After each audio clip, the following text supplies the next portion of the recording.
Okay, so from Venice, we're off traveling. It's that time in the conference for a World Marina tour. In fact, our next two sessions feature speakers from marinas from all 5 continents of the world. We're going to hear some fascinating insight into the evolution of the sector from around the globe. And heading up this first session, I'd like to ask Jonathan White to the stage. Jonathan is General Manager of the Yacht Harbour Association and Chair of ICOMIA Marinas Groups. Jonathan, it's all yours.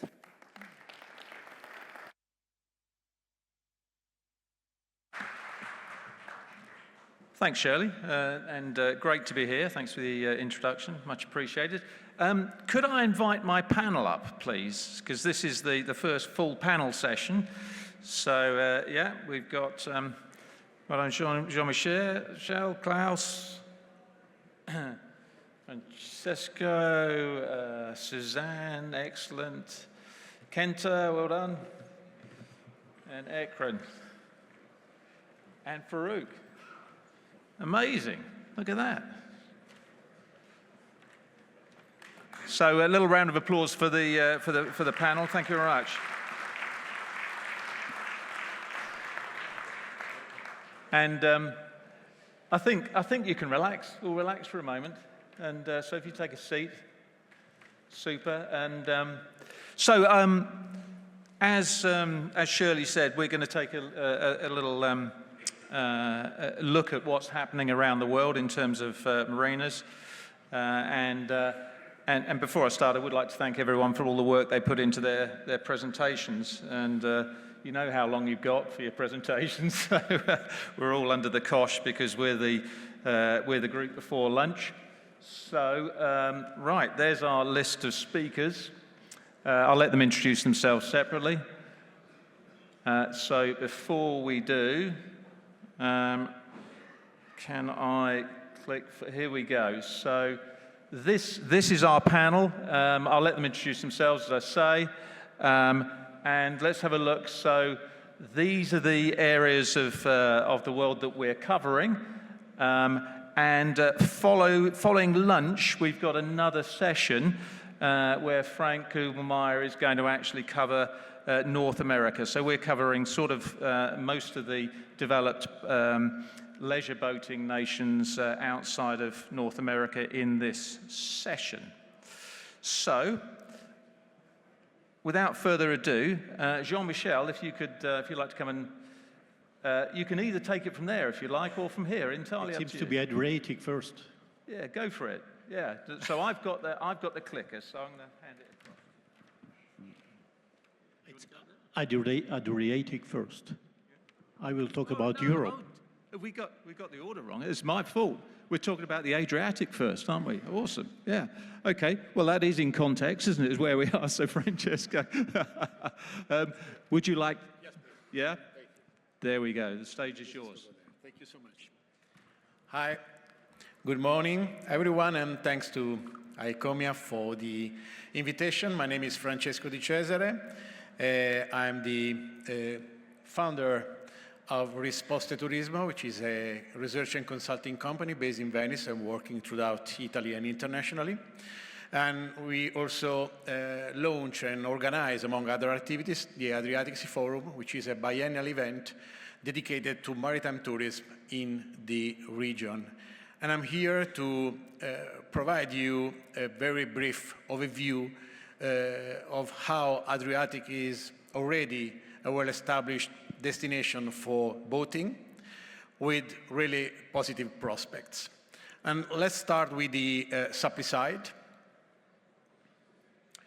In Adriatic, there are 344 marinas offering over 80,000 berths. And this is a scenario set to evolve significantly, as you can see on the map, thanks to the investment already planned, either to build brand new marinas or to expand the existing ones. And I want to give you 3 key insights about marinas. The first one is about the big marinas, so the one offering over 400 berths. And they make up for 16%, but they account for nearly half of the total available birds in the area. And they are mainly located on the western coast, thus in Italy. The second insight is about super yacht. As you can see, there are 58 marinas able to welcome super yachts longer than 35 meters. And in this case, they are located mostly on the eastern coast. And the third insight, which is very important for me, it's about the share on total of berths addressed, dedicated to daily transit, so to the nautical tourism demand, rather than to resident customer. In this case, the figure is of 9% on the western coast and 19% on the eastern coast, where more often nautical tourists call for multiple marinas.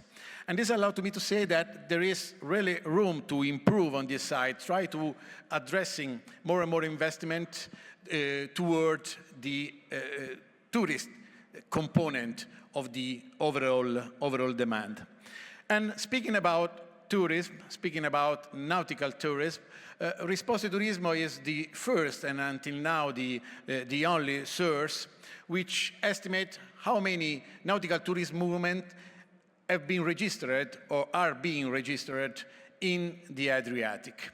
When I say nautical tourism movements, I'm referring to the sum of the nautical tourists welcomed by the marinas in the area. Well, we are estimating this number in over 500,000 by the end of the year. And this is already a quite important number, although I do think that there is space to improve this result. But let's have a look to this type of demand. And where do these tourists come from? If we look at the western coast, there are mostly Italian, so it's a much more domestic demand, whereas the eastern coast sees a more diverse mix of nationalities. Another important data is about the length of stay, so how much do they stay in the marinas. In our estimates, the average for the area is equal to 2.9 days, 3.17 on the western coast, 2.28 on the eastern coast.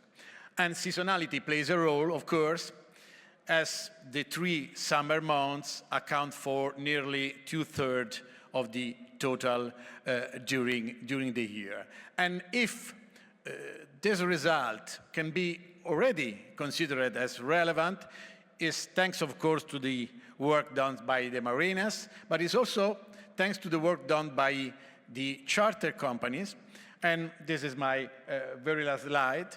And you can see that some of the most important companies and groups operating worldwide are already committed to the Adriatic. Some of them, the ones on the left, with operational bases in the area, but all of them promoting the Adriatic, although stressing and highlighting especially single countries or towns rather than the entire area.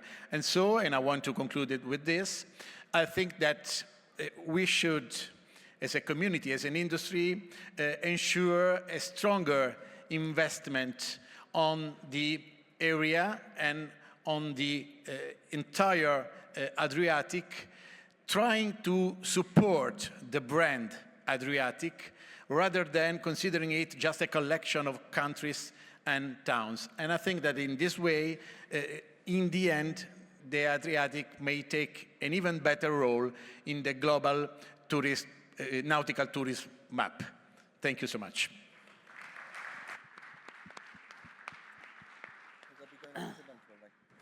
Many then thanks, to land. Francesco. That was super. So I'll invite we're going to Ben move out and beyond the you to wonderful Adriatic into Europe in its broader terms. And so Jean-Michel Gaigne is kindly going to do that. Jean-Michel, would you like to take the stage?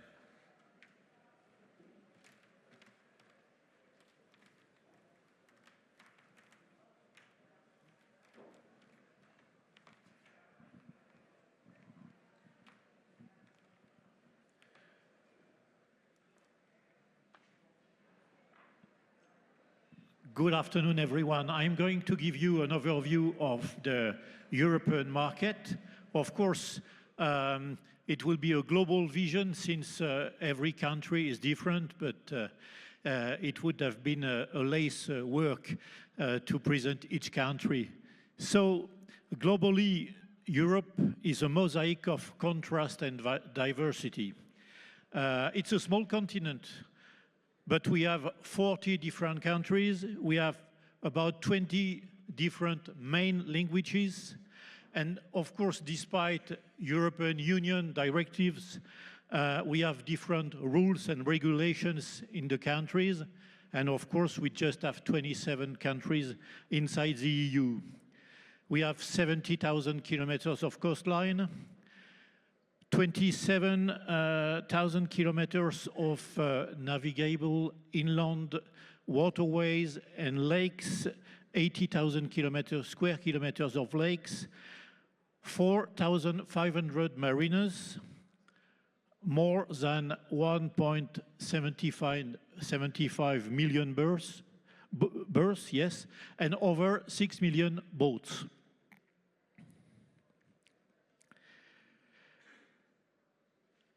I talk about diversity, but that's also true for property management and land rights. We have public marinas, we have non-profit marinas operated by yacht clubs. We have private operators, of course. We have independent private marinas. We have family businesses. We have marina groups. We have dry stack storage, even if it's not so developed across Europe. And of course, we have a diversity of marina concessions, leasehold, and in some countries also freehold. So this is Europe, and Europe could be roughly divided into 4 areas. We have the north of Europe with the Scandinavian countries, the north of Germany, Iceland. We have the west of Europe, the green part with the English Channel, the Atlantic coast, the Irish Sea, the lower North Sea. We have the south of Europe, of course, with the Med and Adriatic and Ionian Sea. And we have the heart of Europe. And when I mean heart of Europe, I not only mean the eastern countries, but also all the lakes and inland waterways that we have in France, in UK, in Scandinavia, all over Europe, and it's very important for nautical tourism. Just to give you an illustration of the diversity of the marinas, on the top left, you have a big marina in the Baltic. This is in North Germany. But you also have a picture of a marina in Sweden with probably just 10 boats. And as you can see, it's a very seasonal practice in the north. So in the north, most of the time, you have a wet berth for the summer season, and you spend the winter, you winterize your boat under a shed. You have, in the west, you have an illustration of inland waterways in UK with narrowboats, which is a very popular practice. You have the Amber River in the south of England. You have La Rochelle in France with more than 5,500 boats in a single marina. You have, in the heart of Europe, you have the Lake Balaton in Hungary. And the south, you have a beautiful super yacht marina, D Marine, in Greece. You have charter boats in Croatia.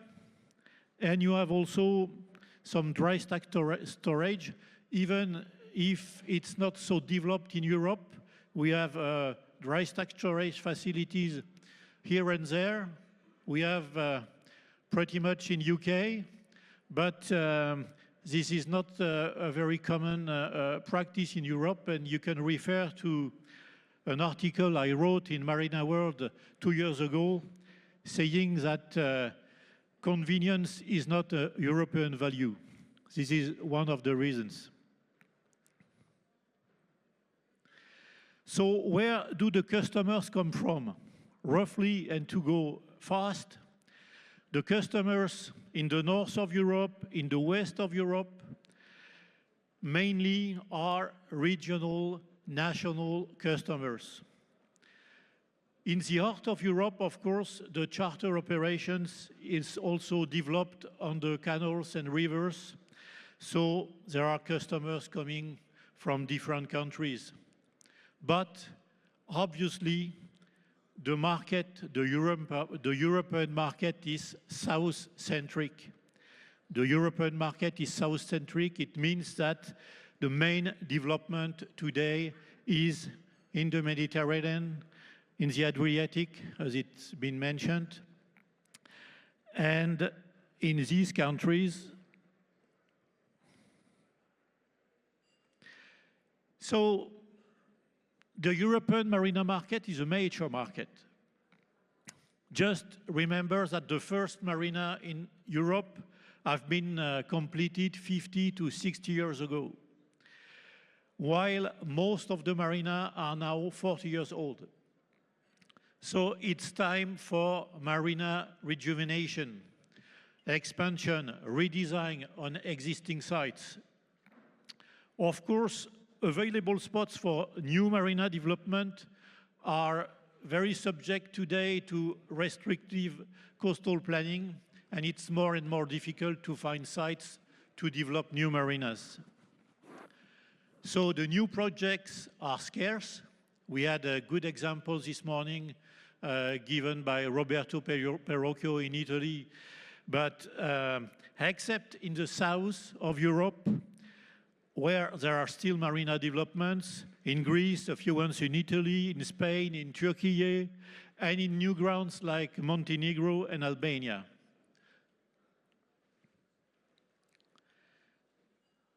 Just a word regarding the boating market.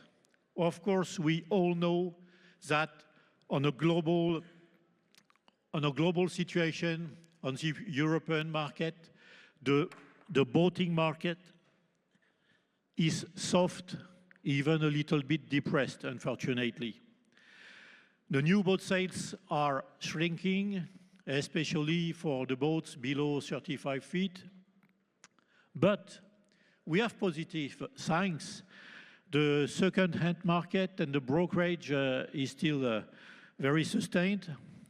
The super yacht business is increasing, and the boating license delivery is doing well. But we are not boat dealers. As marina managers, we are asset managers, and we can still count on 6 million boats all over Europe. So the European marina market is still successful and profitable, and we can say today that we have around 90% occupancy rate. Just to conclude, what are the main trends and prominent topics today in Europe? Marina groups are expanding their portfolio. This is something we already seen this morning. Municipal marinas stay in the public sphere, but they join forces at European level through public management companies, and this is especially true in France. We have end of concession arising and new tender invitations. The concession rules are variable across the countries. Dredging permits are sometimes difficult to obtain, and it's something difficult for some marinas. The charter boat business is still on the rise, especially in the south. And clean marinas and environmental awareness becomes the norm. And I could add that, of course, the transition towards new energy is now onwards, even if it is just the beginning. Thank you for your attention.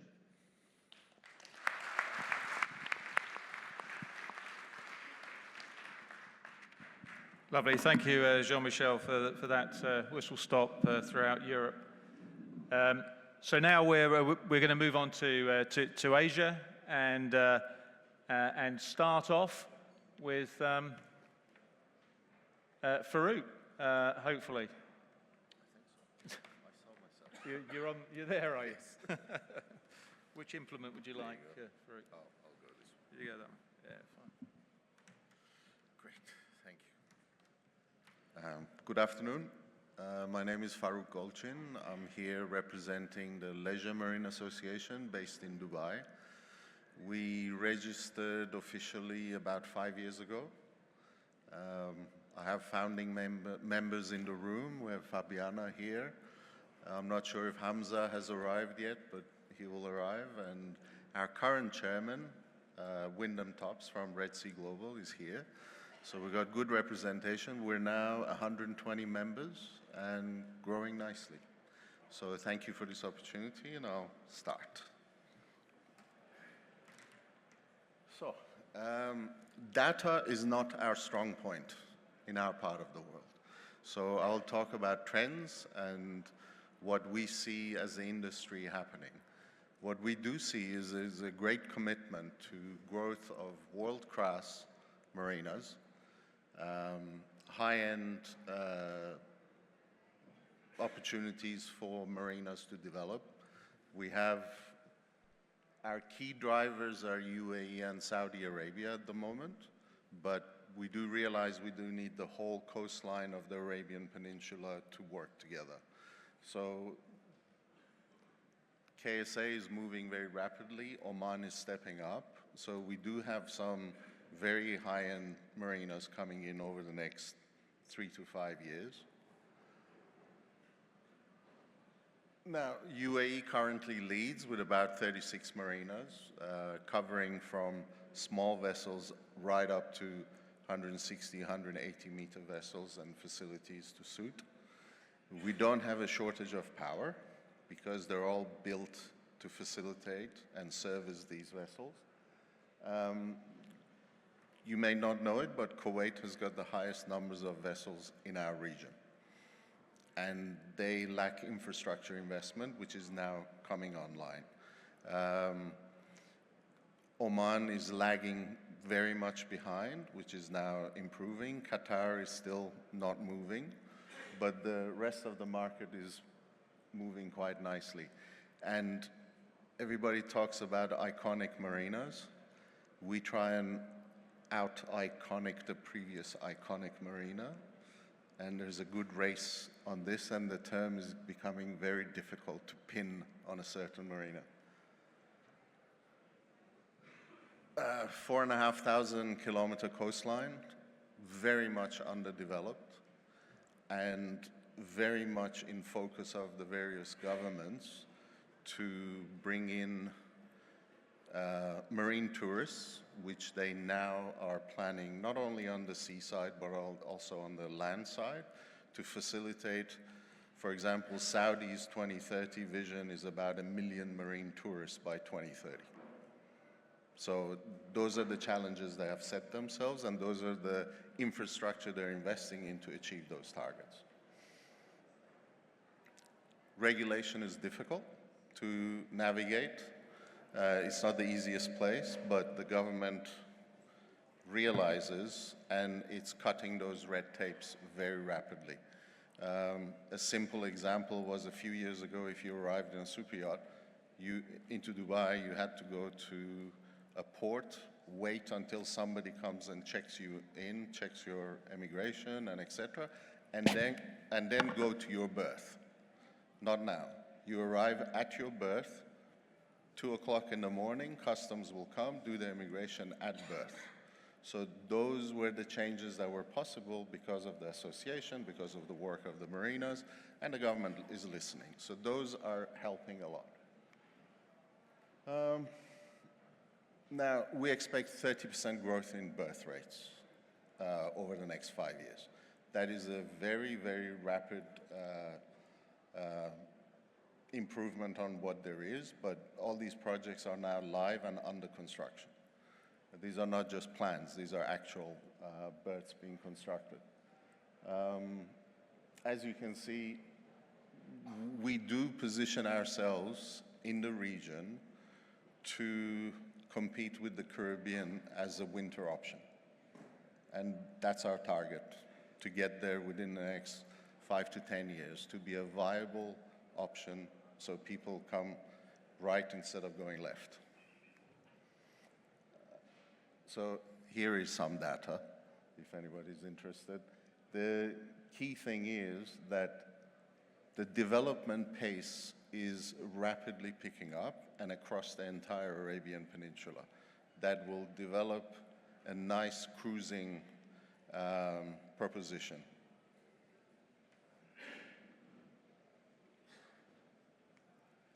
And to visualize that, that's what we're talking about.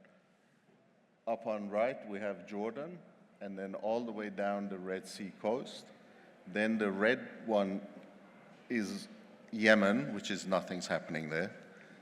Then you go Oman, UAE, again, Qatar, Saudi Arabia, and Kuwait. So that's the target, our focus, and that's where we think that proposition for an alternative cruising grounds is shaping. Thank you.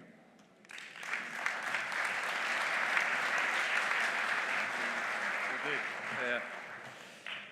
Thank you, Farrokh. That was super, and as most of you will be aware, you know, lots of discussions going on around the Middle East and what's happening there. And I think some of those numbers that you put up on the screen there were really interesting because, as we discussed last night, surprised me to see 31 marinas already in Saudi. Fascinating. Good. Right. So we're now going to move on. And we're going to look at Southeast Asia now. So Ekrem is going to come and cover that for us. Thanks so much for joining us, Ekrem. Thank you.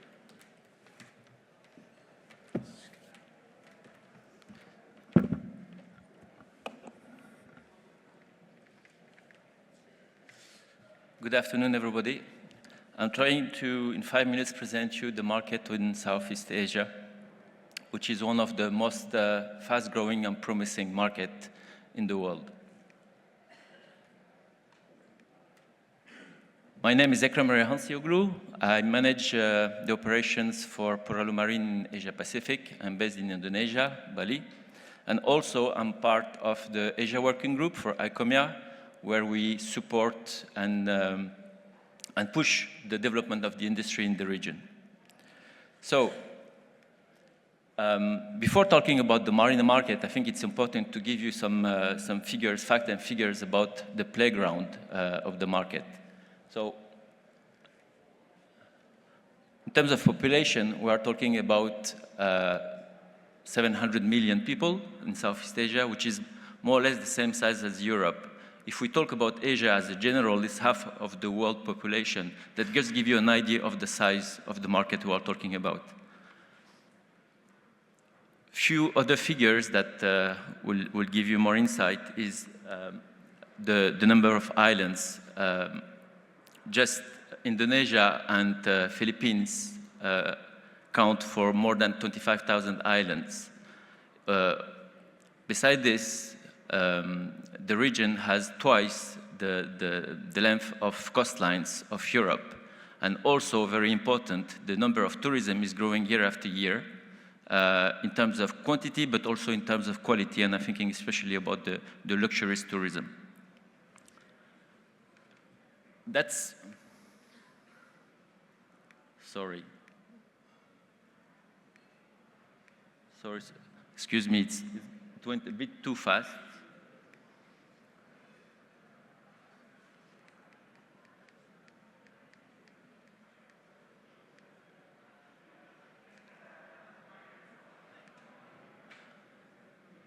Yes, here we are.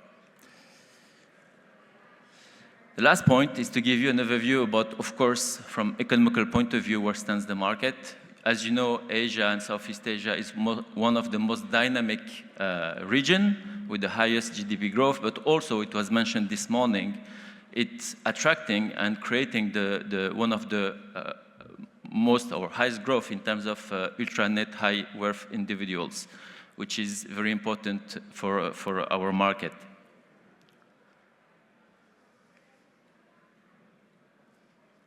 Now, we can go to the markets, the marine market. So in the map, you can see very easily the gap. When compared to Europe or other regions, the number of marinas is obviously very low. Here we talk about 60 marinas more or less, depending on how we define the marina, which is very low compared to the demand. The gap is the opportunity. There is more demand than available berth, and this is really the opportunity for new development of marinas. Having said that, of course, today there are few marinas that are international standards that can attract super yachts and deliver premium services. I'm thinking about Ocean Marina in Pattaya or 1°15 in Singapore. Nevertheless, today it's not enough to address the need and the demand of the market.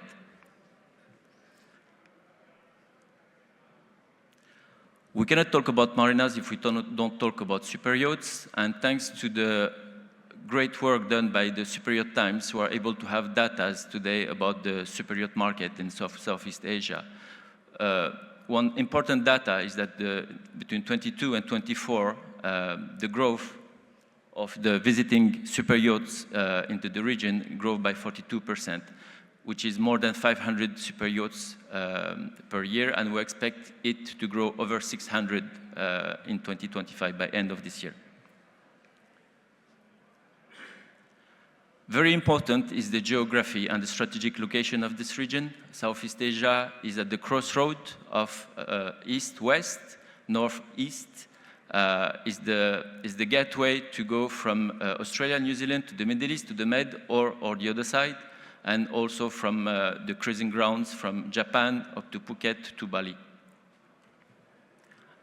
Therefore, we need more marinas. Now, of course, these opportunities are currently addressed. There are about 15 marinas or marina projects that are currently either starting or in plan. This is good. We can look at it as a very good trend. Of course, it's not enough, and it will take a lot of time for the region to cap, but the trend is here. And we'll need more and more investments, but also we'll need more help from the local governments to push and support the investments and the growth of this project and of these marinas. Few words about the business model of these marinas, those projects. Usually, it's private-owned projects linked to waterfront developments by big construction company. And today, as an average, the marinas are between 100 to 200 or 300 berths, and of course, all of them are trying to address the super yacht market. Finally, I talked about the opportunities. Of course, there are challenges. Main challenges I will mention here is the regulation. It's a very fragmented region. Each country has its own regulation, which not make it easy for investors to come and understand or invest from abroad, I would say. Another key challenge is the lack or the absence of Marine Industry Association in most of the key countries like Indonesia, Philippines, and even Thailand to a certain extent. Having these Marine associations will help to support and grow the market, and that's what we are trying to work on. This was in a nutshell the overview of the market. I would say as a quick conclusion that the market is here, the potential is here, that's obvious. More and more marinas will come. We tend to compare the Southeast Asia to Caribbeans or to Med. I believe that successful growth of this segment should address, Southeast Asia should create its own identity by addressing the local market, the local culture. Happy to discuss further during the break. Thank you very much.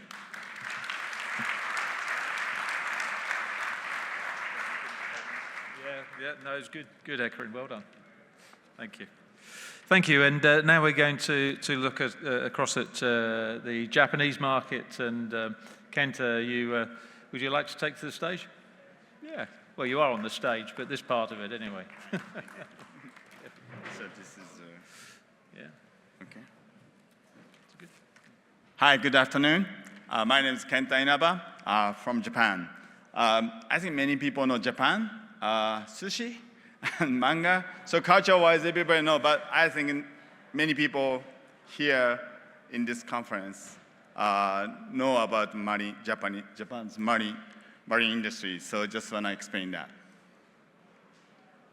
Oh, sorry.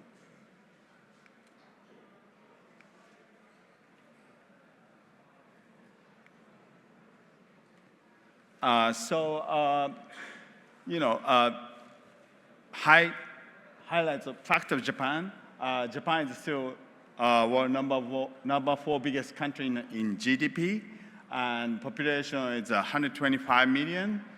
Cruising possible all year round because winter time people think it's too cold, but it's actually southern part of Japan. You are able to cruise in Japan. So infrastructure is available. Japan is so many ports. There is 205 open ports, and there's so many airports everywhere.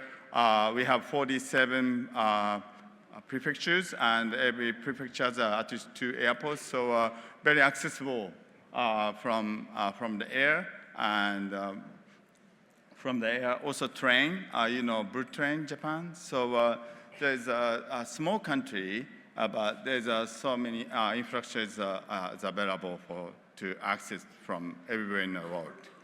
So of course we have history behind the country, not as much as China, but we have a long history behind this.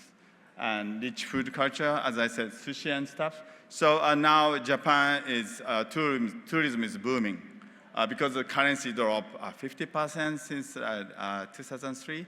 That's why booming the tourism. But that, I think, not just the regular tourism, also tourism by super yacht is increasing now.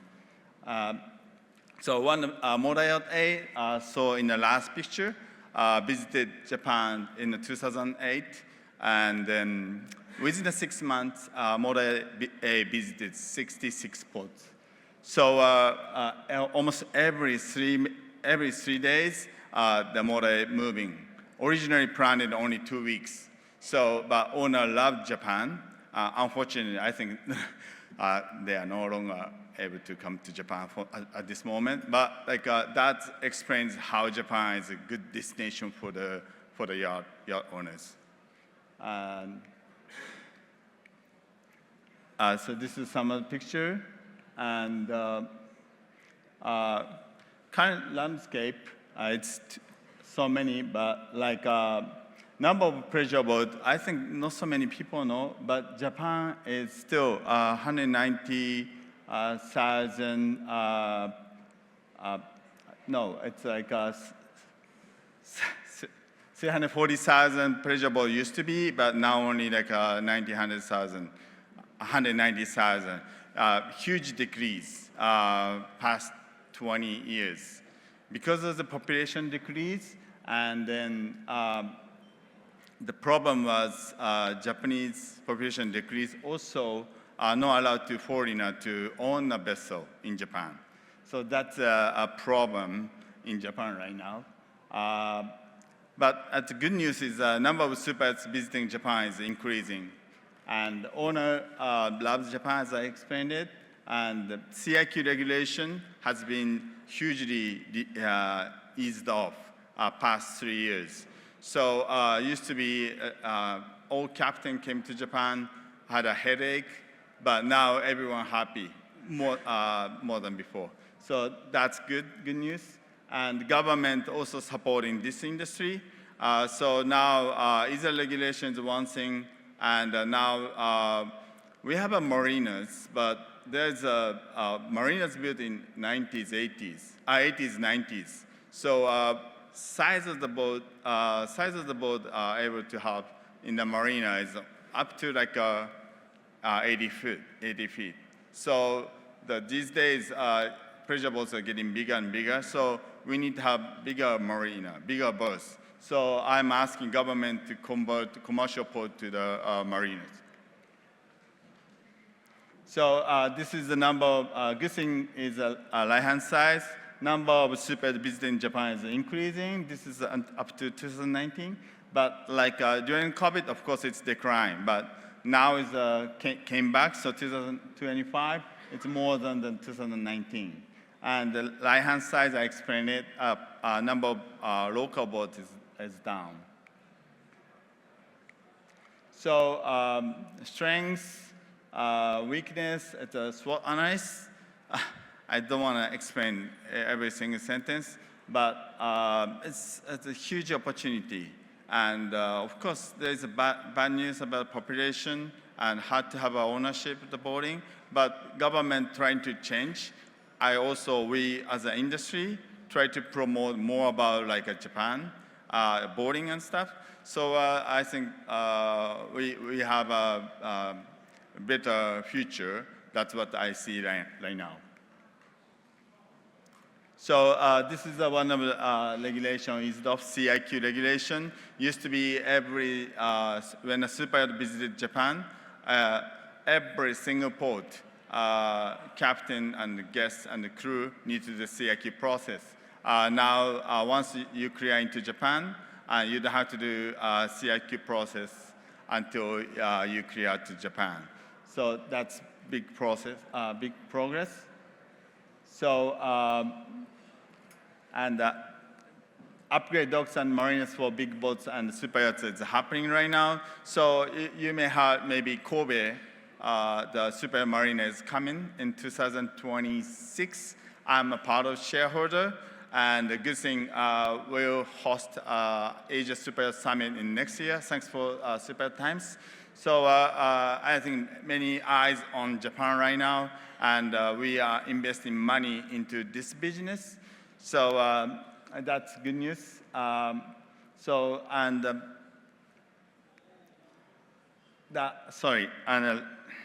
forgot to mention last one. Our challenge is open to charter for the super yacht, and not only for the super yacht, also for the small pleasure boats. I'm working with government. Japan is kind of open. Kind of open means government told me, Kenta, don't make a problem with the local maritime industry. So because local maritime industry are very against to foreign flag vessels doing business in Japan. However, government want to encourage more yachts come to Japan. So we are still in the middle. Hard to say, but like ask to come to Japan many yachts, not small boats to be super yachts, but we still have middle of the negotiation with the local maritime industries. So, but I think in the future, maybe in the next year or so, I think I can promote. I can answer like Japan is open for charter officially. So you can come and do some charter, but there's still some regulation applies. Thanks. That's it for now.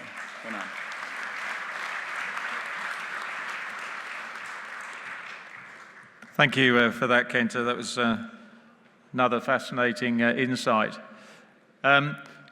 So there's our Asian market. We had a look at the Middle Eastern part of that earlier on in terms of numbers, but there's our summary of numbers, which is fascinating. One number which we haven't really unpicked, which maybe you can just have a little look at.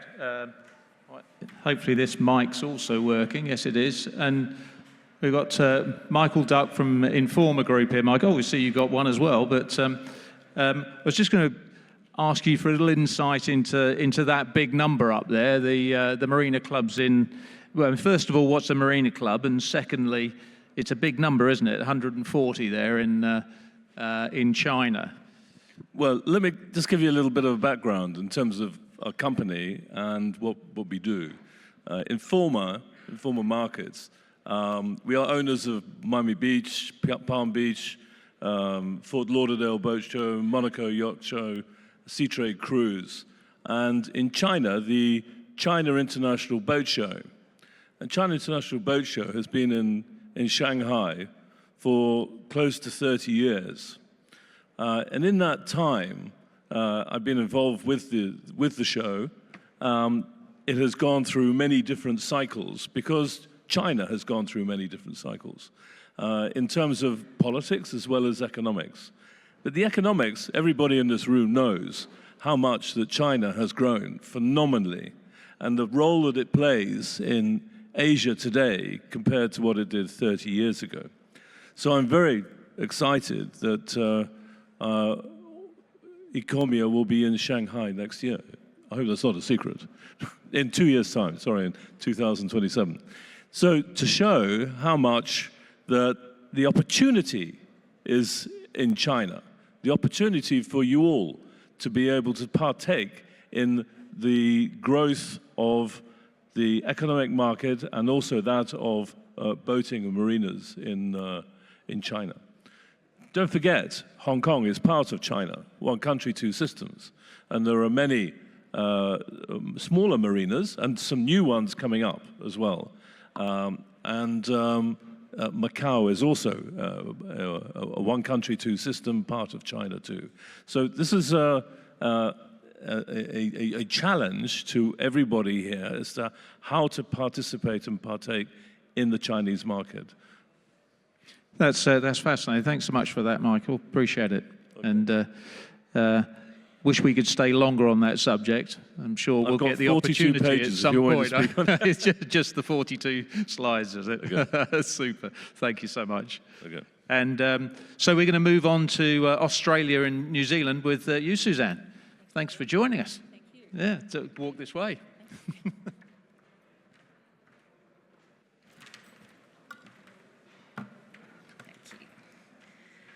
Thanks, John, and it's great to be here at the World Marinas Conference. Thanks for welcoming us all the way from Australia and New Zealand. My name's Suzanne Davies. I'm the CEO of the Marine Industries Association. We're based in Australia. We have members right throughout the Asia Pacific region, and today what I'll cover is just Australia and the New Zealand market, given much of Asia's been covered previously. So it's a much smaller, Australia-New Zealand markets are much smaller than the markets that we've been hearing about previously. They're very, very healthy and quite buoyant markets.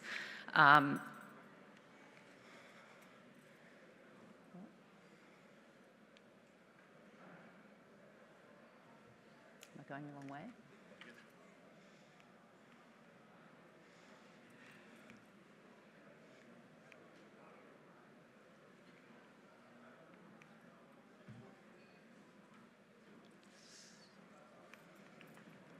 Failing. Might be aiming it the wrong place. Either hit it harder or something.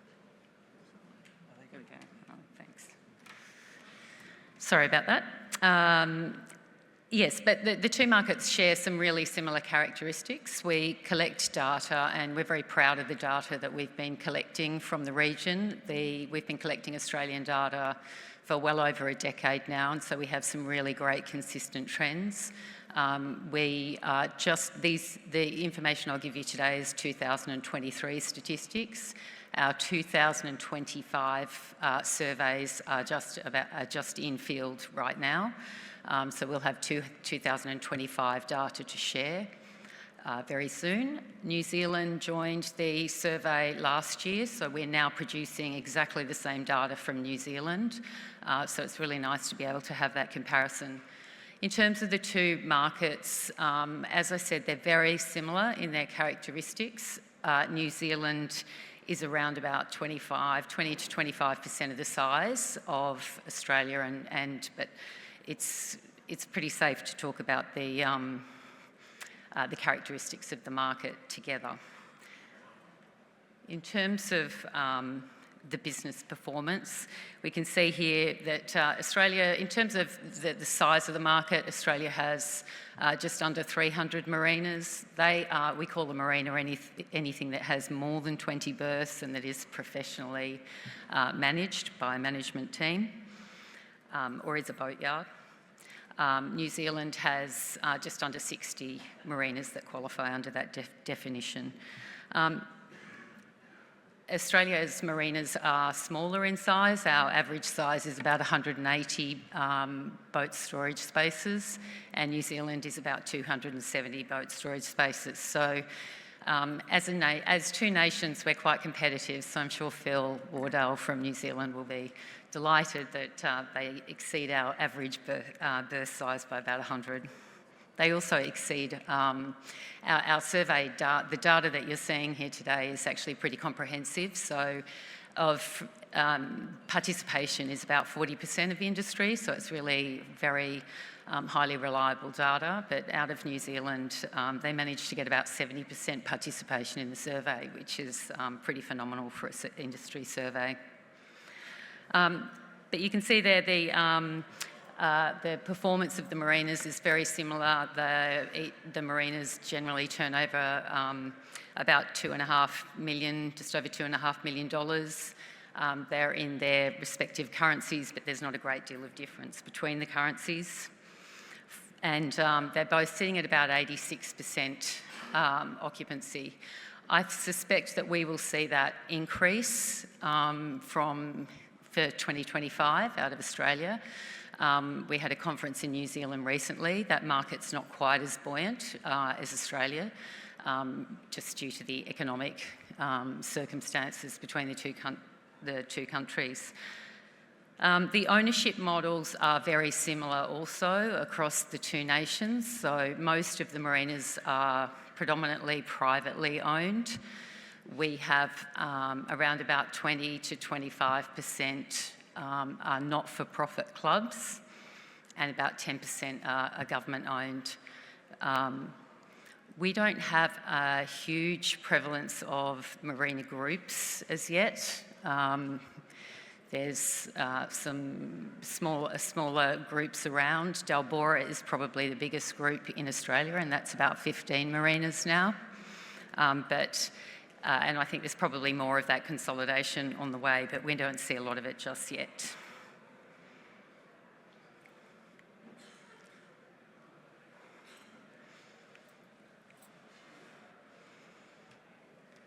I'm hitting it hard. You just strike it hard or something? I think you're there. Is that the slide you want? Yeah. Thanks, John. So what's driving the business down there, or the opportunities for the markets there, is we have really strong boating cultures, and it's probably fair to say that we're really driven by the domestic market because we're fairly isolated down there. But I will talk to some of the visitation that we get shortly. But we have very strong boating cultures. We're boating people. 85% of Australia's population is within 50 kilometres of the coast, and for New Zealand it's 95% of the population live within 50 kilometres of the coast. As I said, we're boating people. 20% of Australians go boating annually, and in New Zealand it's actually 40%. And for the Kiwis, they cite it as probably one of their favourite pastimes. 40% of their population says that. So yeah, very strong boating cultures. And as I said, the marinas do rely on that domestic market. Increasing vessel size. So we are seeing vessel sizes increase, both, as we've heard already, both in terms of length and in terms of width. That does actually have the problem of constraining supply a little bit as well, because many of the marinas are reconfiguring their berthing. And so that's actually reducing the average size of some of the marina facilities. So without them actually expanding their footprints, we're actually seeing the marinas reduce the number of berths available.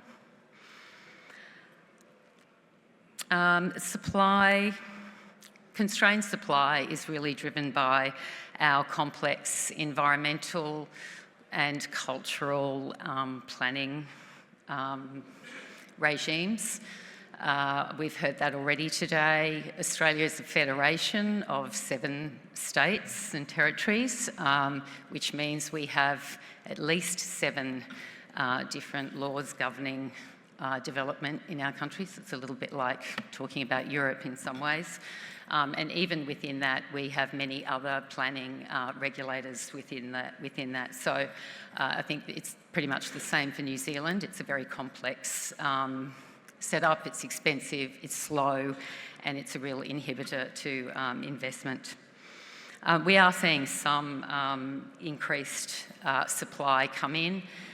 There's some natural inhibitors around places like Sydney, where there's just more limited availability to develop new facilities. Most of the growth is happening in Queensland, and it's mostly in the high-end sectors, in that super yacht sort of sector. So moving on to super yachts, we're seeing now visitation from super yachts returning to probably pre-pandemic levels, which is great. But the big change is that the super yachts are now, they've increased their length of stay, so by 200%. So that's quite a big impact for the marinas. Previously, their average length of stay was just over 40 days, and it's now well over 100 days. So yeah, it's a really big increase. And 3/4 of those boats are coming in for major maintenance refits also. And we're also relatively stable in our region. We fortunately are a little bit sheltered because we're isolated from the impacts of some of the things that are going on around in Europe and the Middle East. So that does help also.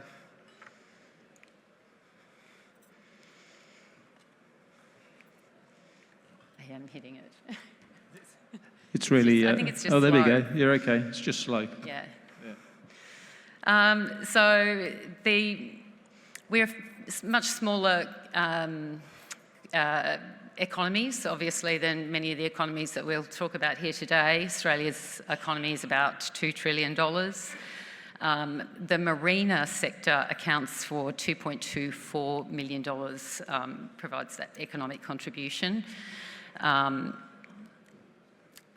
But more broadly, the marine sector is about 10 million. So, but culturally, as I said earlier, for both nations, even though it may be a relatively small contribution, it's certainly in growth, and it's certainly culturally very important.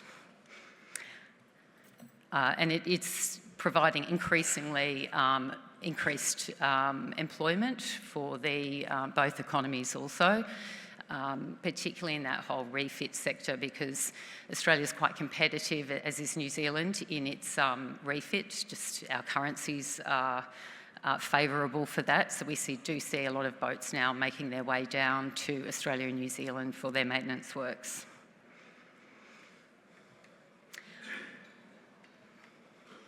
In terms of challenges, there we go. As I mentioned before, we have challenges with our development approval processes, but it sounds like we're not alone there.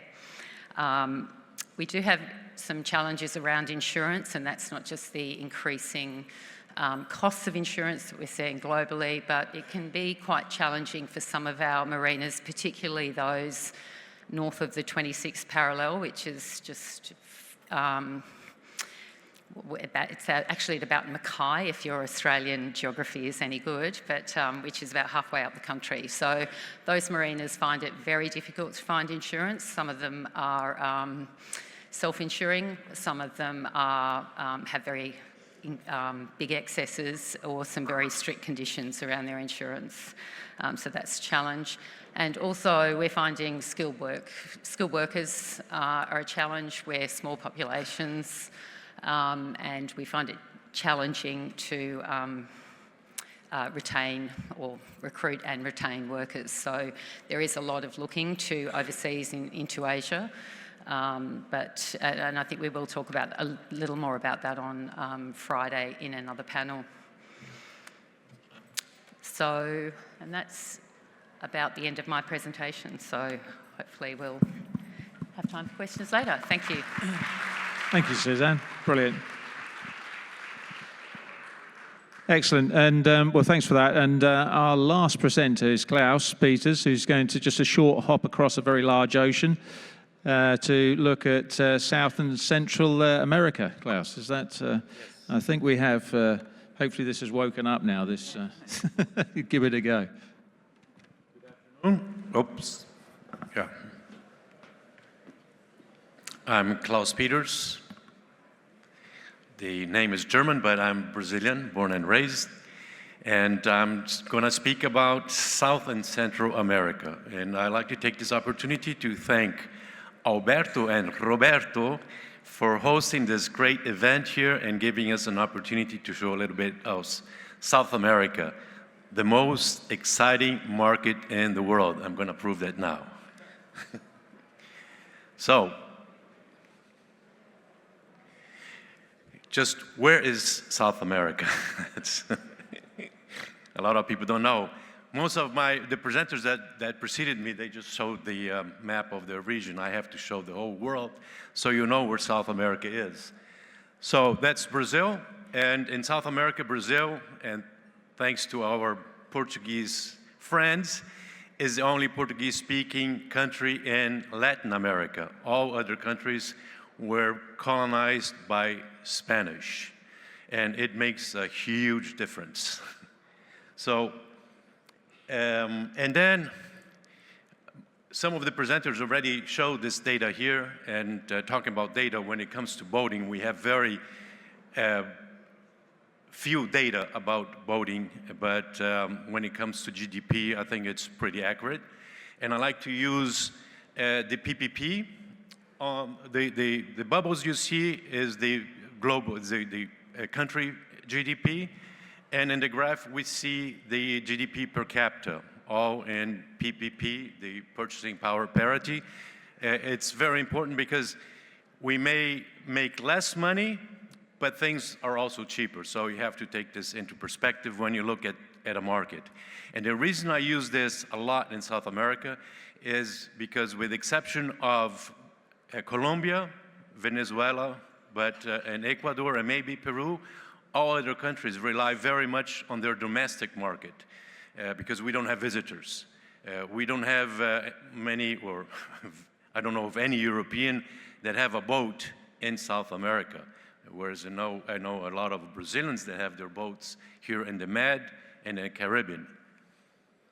So just going back here on comparison, so you see the European GDP per capita, and then you see the richest country in South America, GDP per capita, is Uruguay, and then is Chile, Argentina, Brazil, and then all other countries. So it's quite low, and that shows really that our GDP per capita is quite low when compared to other countries.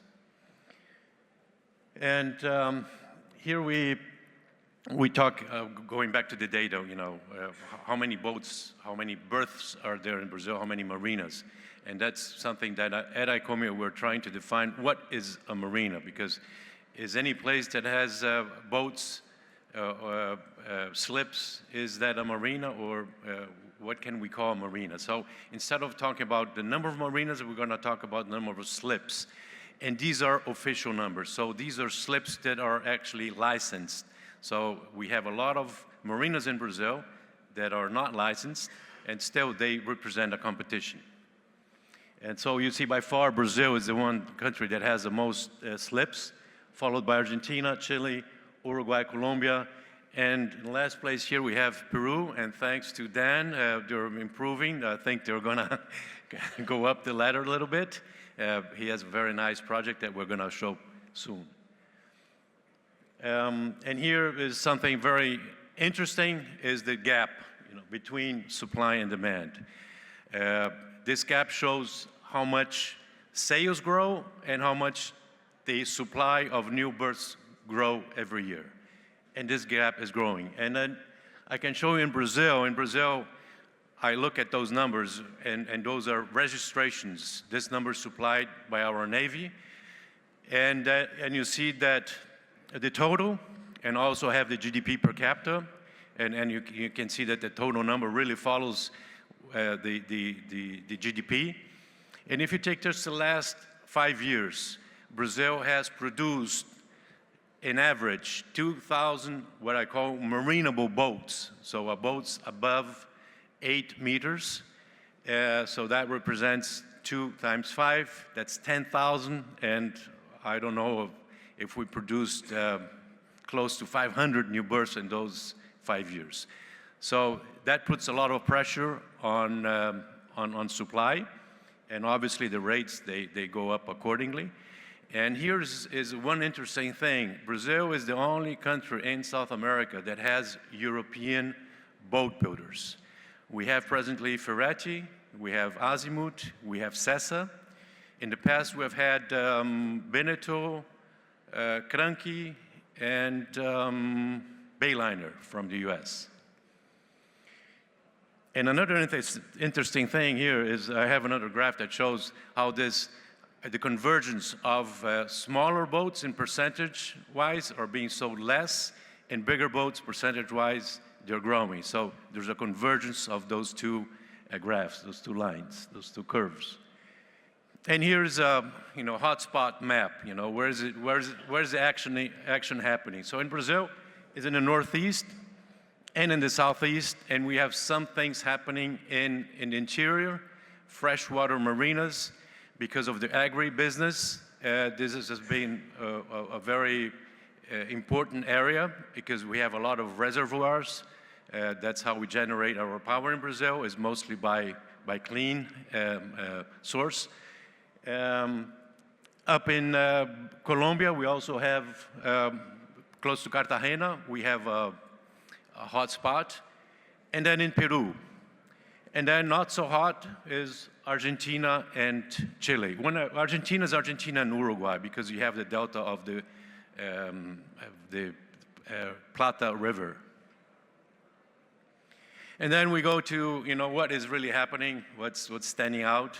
In Brazil, since we last presented the country, a major achievement in Brazil was Wearth Marinas, the largest marina operator in Brazil with 10 marinas, was going through a consolidation process. And what has happened is that Gabriela, who is here, CEO of Marina, who is now, she bought her partners out together with her other partner. And I think this is now, it shows how much Wearth Marinas believes, or Gabriela and her partner believe in the Brazilian market, and how that will now expand. So I think in the next presentation, we're not going to go from 26 just to 27 marinas, but we're going to go from 10 to 20 maybe. And also Marina da Glória, if you take a moment and visit the M3 stand, we were one of the winners at the Monaco Smart Marina show with a Sustainability and Smart Marina Award. And this is Marina da Glória. And it shows, the expansion of Wearth Marinas in Brazil. And we go to other countries, what is happening in Colombia. And in Colombia, there we have the only, to my knowledge, the only foreign operator in South America, IGY, with the Santa Marta Marina. And Serena da Mar is another project that is under construction. We have a huge marina. And then we go to Peru, and here is Dan's project, the Marina Coast, home club, home beach club. And further south is the San Marino. And when you see those drawings, you say, wow, that's never going to happen, but it is happening. as you can see. Those are pictures that were maybe 6 months out, but those two projects are actually happening. And then we go to our hurdles and the headwinds, the hurdles that we have today, economic and political volatility. I'm sure you're aware of this in South America. Regulations, shortage of skilled labor, high import tariffs, so that's why we have a lot of production locally. Insurance is also one of our problems. Future headwinds, they stay the same because we don't foresee eliminating any of those hurdles in the next foreseeable future, but we're going to add a few more. The stricter regulations, competition for waterfront real estate developments, because when you look at the marina, you look at the possible development of condominium, obviously the condominium pays more initially, but a marina is a long-term project. And then talking about projects in South America, when you compare the interest rates in Brazil, for instance, there, I mean, our basic rate is 15%. I heard this morning that a return on equity of 20 is acceptable in Brazil. It's closer to 30. And, well, we're going to have access to this presentation, so let me go on to Central America, because Central America, there you have the Caribbean on one side and the Pacific on the other side. And then you have Panama, which is a very rich country. You know, GDP, the per capita GDP is fabulous. And these countries, they benefit from tourism that you already have in the Caribbean and also in the Pacific. And a rich neighbor, not in Mexico, but further up north is the United States. And so that is creating a lot of developments that aim for tourists. So new hotels, resorts that have added marinas in the past, and they're expanding on this to bring more and more tourists to these wonderful shores. So Panama is a hot spot, Costa Rica as well. And I know you're all hungry, so here is a future outlook. I know everyone is eager to have lunch. I thank you very much, and see you next time. Brilliant. Thank you so much, Klaus. That was super. And look, I'd just like to, if you wouldn't mind, another round of applause for the entire panel here, who've put a great deal of effort into those presentations. It's a fascinating oversight, and I hope that stimulated some further discussions during the conference for you. So I'm just going to hand back to Shirley now. Shirley, thanks very much.